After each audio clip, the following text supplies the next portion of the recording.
Makanya ada isu anggaran makan siang gratis diambil dari dana BOS atau subsidi BBM bakal dipangkas. Nanti entah dana apa lagi yang bakal dipangkas demi membiayai makan siang gratis. Ini ujung-ujungnya yang kena imbas adalah masyarakat menengah ke bawah. Mereka yang dipengaruhi secara psikologis untuk mendukung salah satu paslon. Mereka juga yang bakal merasakan dampak dari kebijakan pemimpin itu.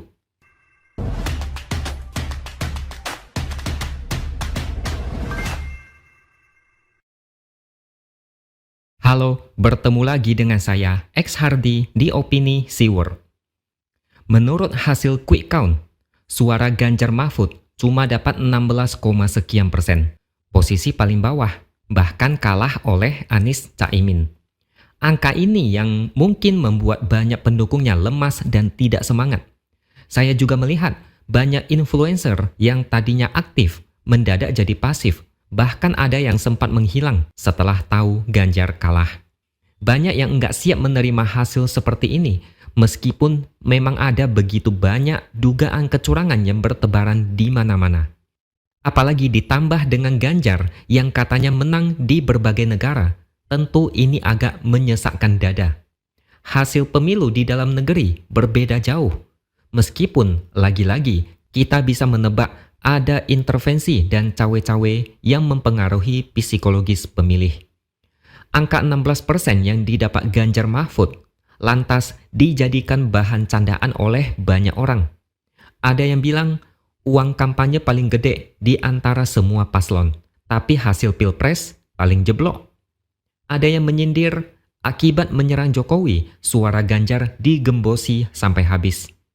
Ada yang mengejek Ganjar pamer kampanye seolah paling rame, tapi di pilpres suara paling kecil. Saya tahu kok, hal-hal seperti ini enggak siap diterima sebagian orang. Makanya banyak yang merasa sesak, merasa kayak dibully, dan harga diri diinjak-injak. Tiap hari dikomporing kayak begini, lama-lama mental jadi down dan ambruk. Apalagi kalau mereka melihat gambaran besarnya.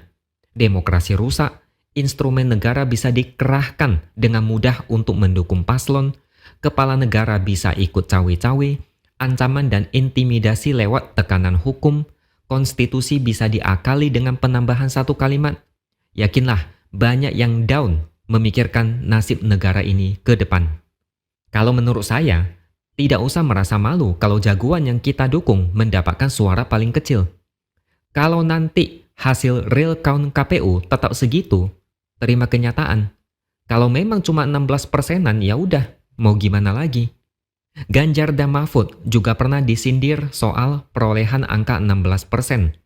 Ketika ditanya apakah 16% itu suara Mahfud, dia bilang itu angka di baterai HP dia. Ganjar juga sama, pas ditanya angka 16% itu apa, dia bilang baterai HP dia mulai lowbat.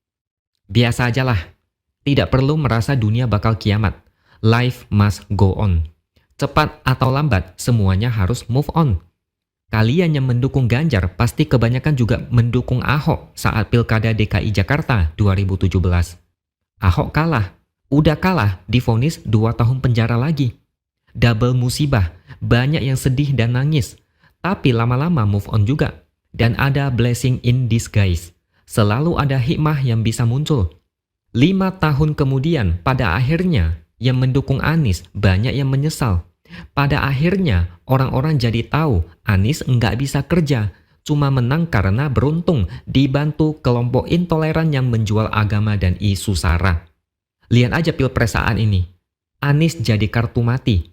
Karir politiknya bisa dibilang mulai terjal dan susah berkembang lagi. Prabowo Gibran menang, pendukung 02 pada pesta kemenangan sambil joget-joget. Tapi sebenarnya ada masalah besar yang sedang menanti, terutama masyarakat menengah ke bawah yang memilih karena masalah bansos dan kedekatan dengan Jokowi.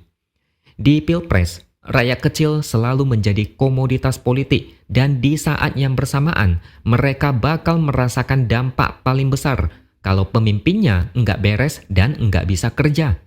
Siklus ini selalu berulang dan sayangnya mereka tidak pernah belajar dari pengalaman. Berulang kali mereka dimanfaatin tapi nggak sadar-sadar.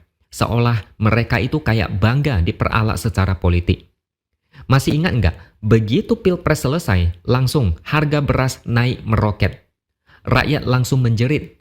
Stok beras yang harganya normal malah kosong. Mereka terpaksa antri berjam-jam demi beras yang lebih murah. Menurut beberapa orang, salah satu faktor kenaikan harga beras adalah karena pembagian bansos besar-besaran sebelum Pilpres. Mereka yang dulunya senang menerima bansos, tapi dalam waktu singkat mereka jugalah yang bakal menjerit ketika bansos selesai. Di saat mereka harus membeli beras pakai uang sendiri, disitulah masalah baru terasa. Sebelumnya gratis, sekarang harus bayar tapi lebih mahal. Kemudian PPN, sekarang udah naik jadi 11% dan katanya akan naik lagi menjadi 12%, paling lambat 1 Januari 2025. Bagi sebagian orang, ini nggak terlalu masalah. Tapi bagi rakyat kecil yang selama ini tergantung belas kasihan pemerintah lewat bansos, pasti makin terjepit. Sampai-sampai pengacara sekelas Hotman Paris ikut komentar. Dia bilang, dengan naiknya PPN, maka harga barang dan jasa akan ikut naik dan pada akhirnya akan membebani rakyat. Dia tambahin lagi, pelajaran bagi yang tidak sadar. Erlangga Hartarto bilang, ini lebih lucu lagi. Dia bilang masyarakat Indonesia sudah menjatuhkan pilihan dan pilihannya keberlanjutan. Maksudnya pilih Prabowo yang didukung Jokowi. Jadi, kalau mau berkelanjutan, program yang dicanangkan pemerintah akan dilanjutkan, termasuk kebijakan PPN 12%. Artinya, rakyat milih Prabowo. Artinya juga mendukung Jokowi. Artinya, harus sabar dan terima aja kalau PPN naik 12%. Mereka kayak diminta, dukung aja deh, nggak usah protes, termasuk urusan pajak ini. Entah kenapa menteri bisa-bisanya ngomong seperti itu. Saya yakin rakyat pilih pemimpin karena berharap negara bisa maju atau mereka lebih sejahtera. Nggak ada deh mereka pilih pemimpin karena berharap pemimpinnya bakal menaikkan pajak. Nggak mungkin itu. Dan yang satu lagi, yang mungkin agak bikin was-was, program makan siang gratis. Pemerintah harus menyiapkan duit 450 triliun setiap tahun. APBN saat ini, kalau saya lihat, tidak akan cukup untuk membiayai program ini. Terpaksa comot anggaran lain sana-sini. Makanya ada isu anggaran makan siang gratis diambil dari dana BOS atau subsidi BBM bakal dipangkas. Nanti entah dana apa lagi yang bakal dipangkas demi membiayai makan siang gratis. Ini ujung-ujungnya yang kena imbas adalah masyarakat menengah ke bawah. Mereka yang dipengaruhi secara psikologis untuk mendukung salah satu paslon, mereka juga yang bakal merasakan dampak dari kebijakan pemimpin itu. Saya cuma berharap setidaknya Prabowo Gibran bisa sesuai harapan. Setidaknya kita semua mau negara ini maju, bukan malah mundur ke belakang. Tapi kalau misalnya nanti jalan ceritanya kayak Anies, yang menjabat selama 5 tahun dan banyak yang gigit jari, anggap saja ini pelajaran sangat keras yang tidak boleh terulang lagi. Oke, sampai di sini dulu opini dari saya. Subscribe channel ini supaya makin berkembang dan jangan lupa tuliskan komentar Anda.